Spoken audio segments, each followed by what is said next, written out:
지금부터 2700년 전 일이지요.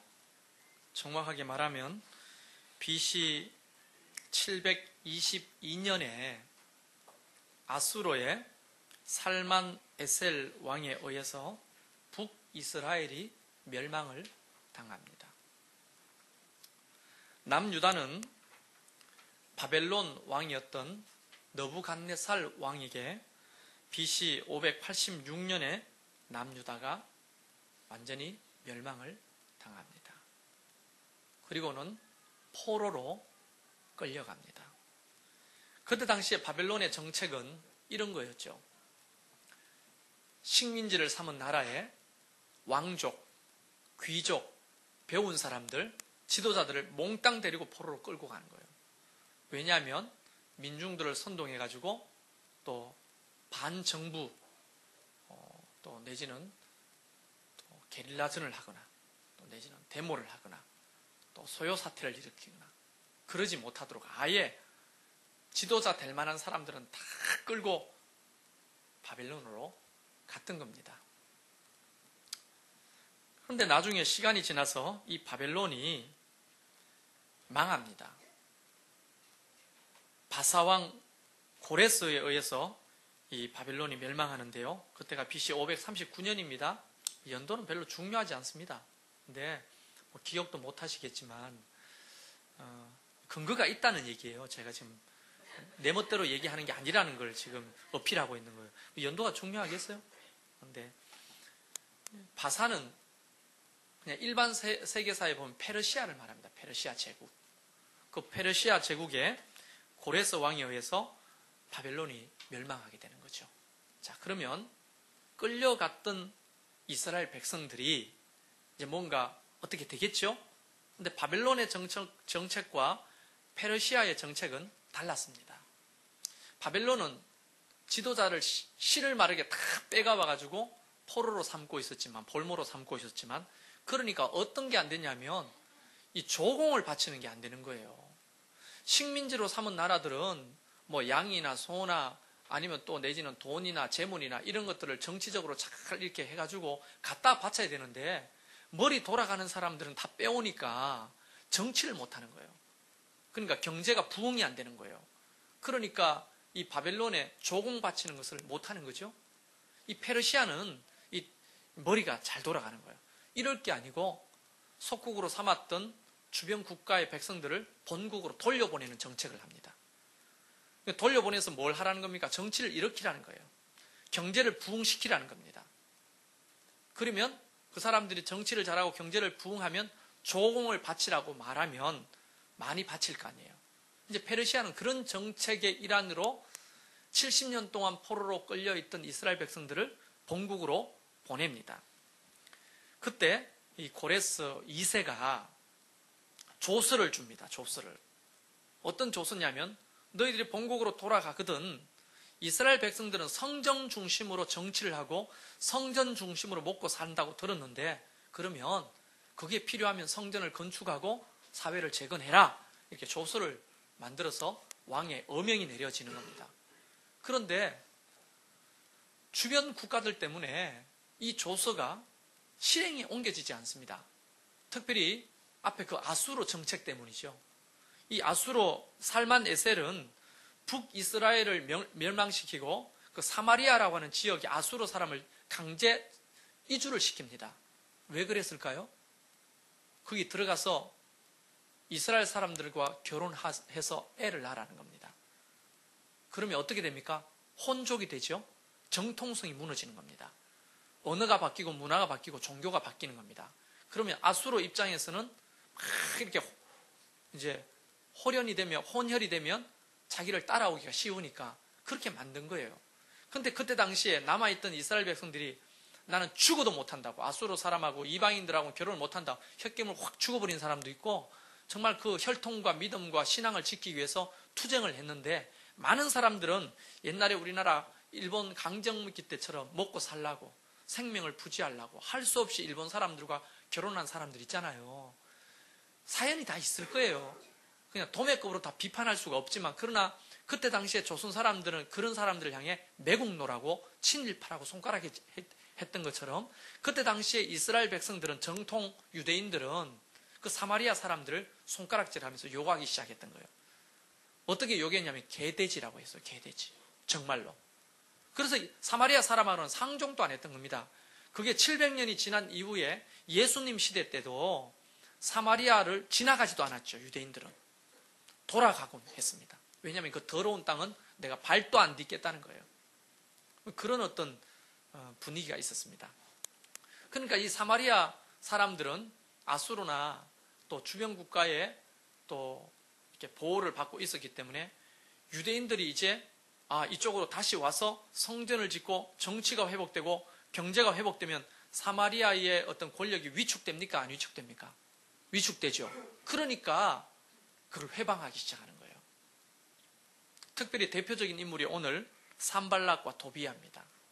이 사람들은 아주 뭐라고 해야 될까요? 말로 다 표현이 안 돼요. 눈을 뜨고 잘 들으세요. 눈 뜨고 들어야 됩니다.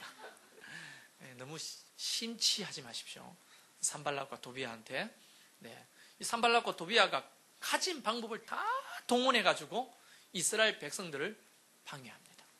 그런데 나중에 그것 때문에 이제 성전 건축이 멈췄죠. 수십 년이 지난 이후에 이제 어떤 일이 만들어지냐면 이제 호레스 왕의 그 조서가 발견되는 거예요. 그걸 누가 발견하냐면 다리오 1세라는 왕이 그걸 발견합니다. 이스라엘 백성들이 끊임없이 성전 건축과 재건을 할 수 있도록 청원을 하니까 무슨 근거로 도대체 그걸 하냐 이거예요. 무슨 근거로 건축을 하냐 이거예요. 예전에 고레스 왕이 우리한테 이런 명령을 했기 때문에 우리는 분명히 해야 된다. 허락을 받고 하는 일이다. 그러니까 아니다. 그런 일은 없었다. 끊임없이 노력을 하다가 그 조서가 발견됩니다. 그래서 이 다리오 왕은 그 조서를 발견하고 재건을 착수하도록 명령합니다. 그러니까 사마리아인들 입장에서는 이거 큰일 났거든요. 예전에는 가진 방법을 동원해가지고 성전 건축과 성벽 건축을 멈췄는데 다시 조서가 발견되면서 다시 건축에 불이 붙기 시작한 겁니다. 그래서 이 산발락과 도비아가 최악의 발악을 하는 거예요. 최악의 발악. 그 성전 건축과 성벽 재건을 회방하는 거예요. 어떻게 회방했느냐 보니까요. 1절에 보니까 산발락이 유다 사람들을 비웃었다고 말해요. 이게 무슨 전략이죠? 응? 여러분 지금 사람들이 뭘 하려고 할 때 자꾸 비웃으면 어떻게 됩니까? 심리가 위축되죠. 심리전을 하는 겁니다. 그리고 또 도비아는 말하기를 저 사암 벽돌 봐라. 여우가 올라가도 무너지겠네. 저걸 건축이라고 하냐. 이러면서 업신여깁니다. 정신적인 스트레스가 이만저만이 아닌 거죠. 지금 느헤미야와 백성들은. 그리고는 또 8절에 보면 다 함께 꾀하기를 예루살렘으로 가서 치고 그곳을 요란하게 하자라고 말하면서 분열을 조장합니다. 분열을. 그렇잖아요. 이게 여러분 북한의 대남 공작 중에 굉장히 중요한 공작이 뭡니까? 남남 분열이잖아요. 남남 분열. 남한끼리 싸우도록 하는 거예요. 분열을 시키는 거예요. 호남과 또 영남이 갈라지고 또 진보와 보수가 갈라지고 기득권 세력과 없는 사람이 갈라지고 철저하게 분열시켜서 갈라놓는 거예요. 이게 대남 전략 중에 굉장히 중요한 전략입니다. 산발락과 도비아도 주변 국가들과 연합해가지고 이스라엘 백성들이 성을 건축하고 성전을 건축하는데 어떤 방법을 동원했냐면 마지막에 가서 요란하게 하자는 거예요. 패가 갈리게 하자는 거예요. 어떻게 됩니까? 이런 얘기가 충분히 성경에 기록되어 있는데요. 이런 거죠. 아니 사마리아가 저렇게 싫어하는데 뭐 때문에 건축을 하냐고. 저렇게 건축을 하면 사마리아하고 부딪혀가 좋을 게 뭐 있냐고 지금. 지금 전 정치를 잘 모릅니다만 열린 민주통합당은 이야기하기를 북한하고 자꾸 갈등해가지고 우리가 남북이 갈등되면 좋을 게 뭐 있냐고 이렇게 말하잖아요. 또 한쪽에는 뭐냐 저렇게 위협하는 거 싹 쓸어버려야 된다 이렇게 분열되는 거예요. 이 도비아와 산발락도 그러는 겁니다. 그리고 누구한테 다가가냐면 그때 당시에 이스라엘 백성들은 두 분류가 생기는 거예요. 두 분류. 왜냐하면 포로로 끌려갔다가 돌아온 사람들과 그 다음에 목숨을 걸고 그 땅을 지켰던 본래 사람들과 갈등을 유발하는 거예요. 여러분, 우리 교회도요, 보면 간혹 이런 얘기가 내 귀에 들리는데 화가 납니다. 이런 얘기죠. 뭐냐면, 인사이더, 아웃사이더. 도대체 누가 인사이더로 만들고 누가 아웃사이더를 만든다는 거예요? 그런 사람들이 누가 있습니까? 사실 그 자기 문제거든요. 1년 전에 아웃사이더가 1년 후에도 아웃사이더. 그건 문제 아니에요? 우리가 여기서 누가 들으려면 가세요. 이런 사람이 누가 있습니까? 우리끼리 밥에 먹으면서 당신은 오지 마세요 하는 사람 누가 있습니까? 솔직히 인사이더라고 하면 그 교회 인사이더들은 개척 멤버들이 인사이더겠죠. 근데 사실상 오늘날 개척 멤버들은 그야말로 아웃사이더 중에 아웃사이더죠. 다 대부분 서울에 있고 일주일 중에 들어오지도 못해요, 여기. 그러니까 대부분 여기 있는 대부분 사람들은 길어봤자 지금 2년 다니는 겁니다, 우리 교회를. 그렇잖아요. 그러니까 인사이더도 없고 아웃사이더도 없는 겁니다. 매일 나오는 사람은 인사이더고 자주 못 나오는 사람은 아웃사이더라고요? 아니에요. 누가 나오라고 했어요? 본인이 나오는 거예요. 누가 밥에 먹자고 했어요? 자기들이 그냥 언니 오빠 밥에 먹을까? 이러고 밥에 먹는 거예요. 그냥 와서 숟가락 얹으면 누구든지 먹을 수 있는 거예요. 누가 아웃사이더고 누가 인사이더입니까? 그런 사람은 아무도 없습니다. 셀 리더가 인사이더입니까? 누가 셀 리더가 인사이더라고 말했습니까? 셀 리더 아닌 사람은 다 아웃사이더예요? 다른 교회에서 오시는 분은 다 아웃사이더입니까? 마귀의 작전이에요. 인사이더와 아웃사이더는 없는 겁니다. 그때도 똑같았어요. 한 2500년 전에 산발락과 도비아가 했던 게 뭡니까? 기존에 있던 성도들을 꼬시는 거예요. 유대인들을. 너가 목숨을 걸고 이 땅을 지켰잖아. 근데 70년 만에 고향 떠났던 사람이 살아와가지고 얼굴에 개기름 찌르르르 흐르면서 와가지고 성전 건축하자 하니 이거 너가 기득권 뺏기는 거다. 그러고는 소요 사태를 일으키는 거예요. 분열을 조장하는 거죠. 이해되죠, 충분히? 목숨을 걸고 그 땅을 농 갈고 밭 갈고 양 키우고 목숨을 걸고 살았던 정착민들과 또 포로로 끌려갔던 사람들 하나 되기가 힘들잖아요. 그러나 느헤미야와 백성들은 그런 것들을 극복하기 시작했다는 거예요. 항상 우리가 교회 건축을 두고 또 중요한 일을 두고 마귀가 하는 짓은 어떤 연약한 사람을 들어서 꼭 이렇게 합니다. 비웃고 조롱하고 업신여기고 반대에 서게 하고 사람을 분열시키고 조장하고 이게 산발락과 도비아예요. 하나님의 일은 산발락과 도비아 같은 사람들을 허용하지 않습니다. 저와 여러분은 산발락이 되지 않길 바랍니다. 도비아가 되지 않길 바랍니다. 마귀는 연약한 자를 딱 들어서 그런 역할을 하도록 하는 거예요. 누가 인사이드고 누가 아웃사이드입니까 도대체? 그런 것은 우리 교회에 존재하지 않습니다. 그렇게 말하는 사람이 문제라는 거예요. 그리고 또한 누가 70년 만에 돌아온 사람이나 목숨을 걸고 그 땅을 지켰던 사람이나 다 하나님의 백성들 아닙니까? 포로로 끌려갔던 사람들은 뭐가 행복했을까요? 그곳에서.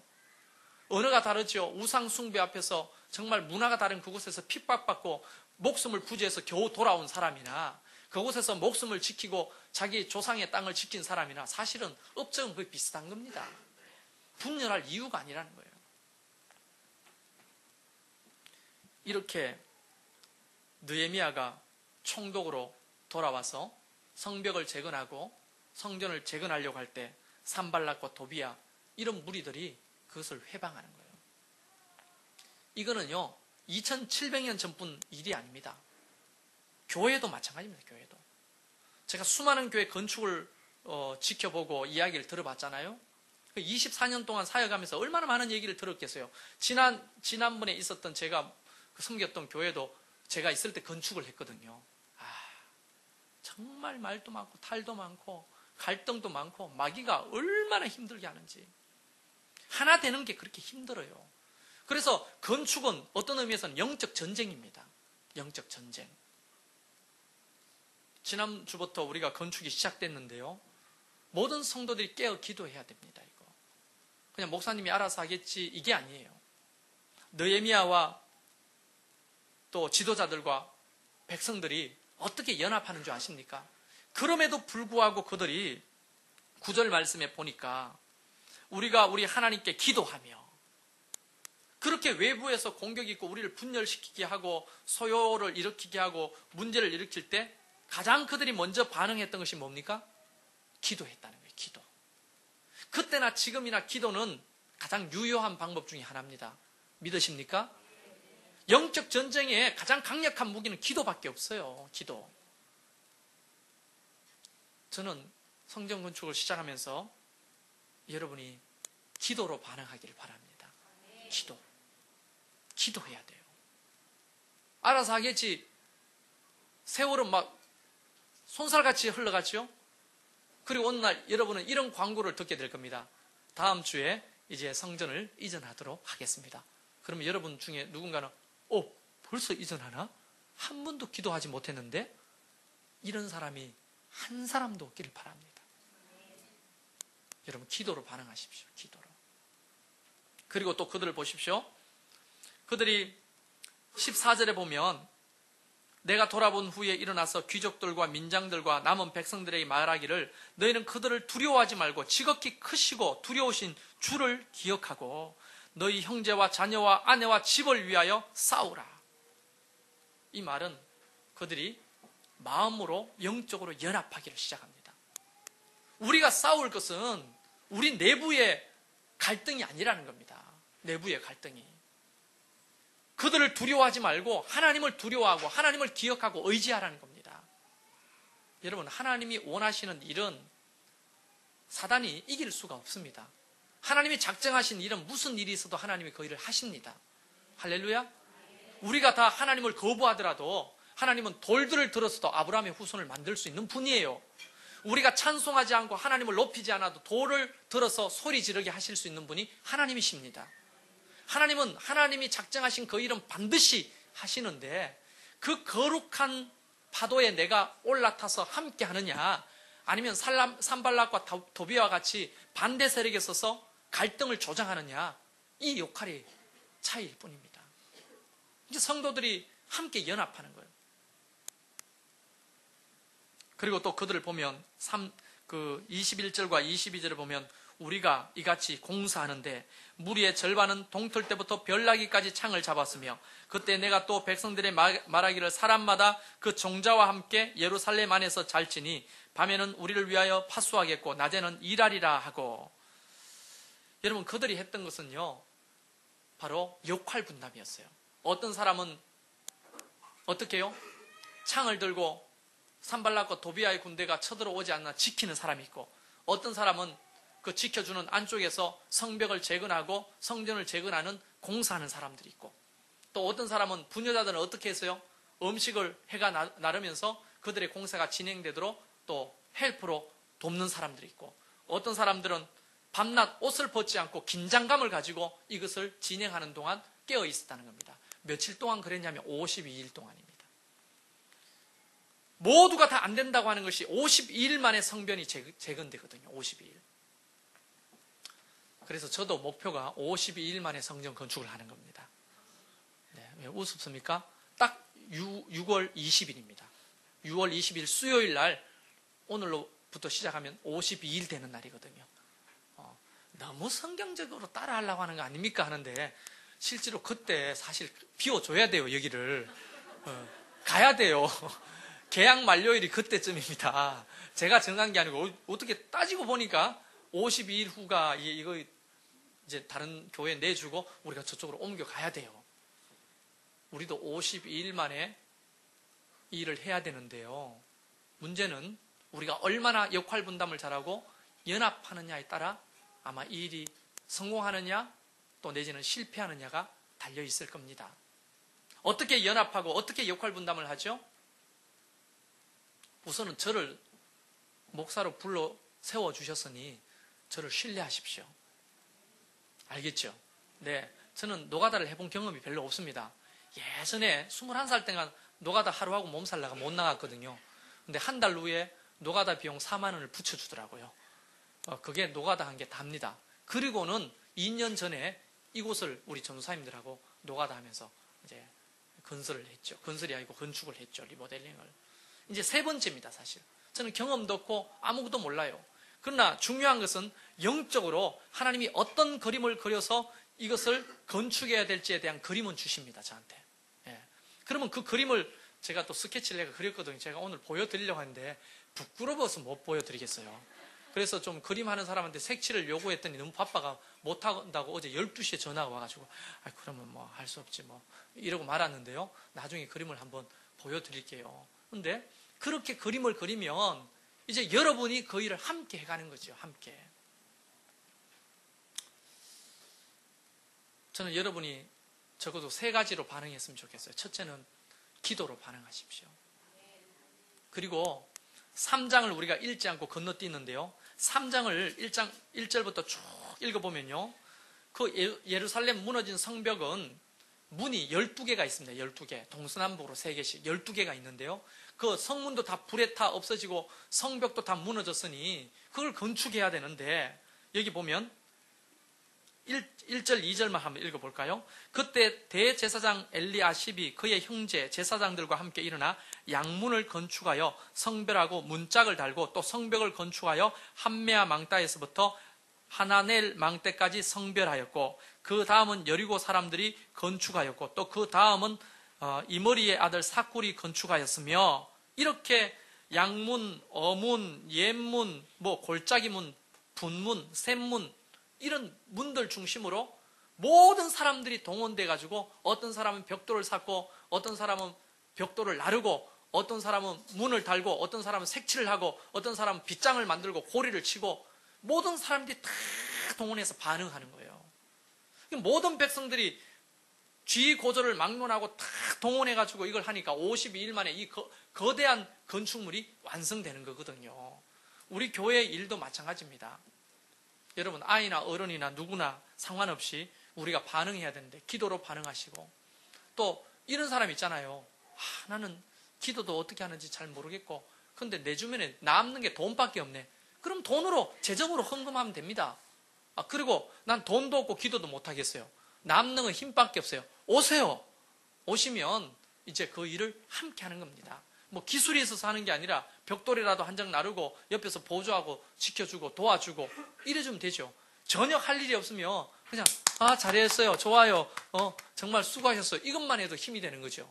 나는 힘도 없고 시간도 없네요. 그럼 기도하시면 되잖아요. 다 가능한 일입니다. 이스라엘 백성들이 성벽을 건축할 때 모두가 모든 가문 모든 쥐 고절을 막느라고 백성들이 함께 요만큼씩 자기가 할 수 있는 만큼 성벽을 재건해 갔다는 겁니다. 이런 역할 분담, 이런 동력, 이런 하나됨, 이것이 성전 건축을 가능하게 하는 원동력이 아닌가 하는 거죠.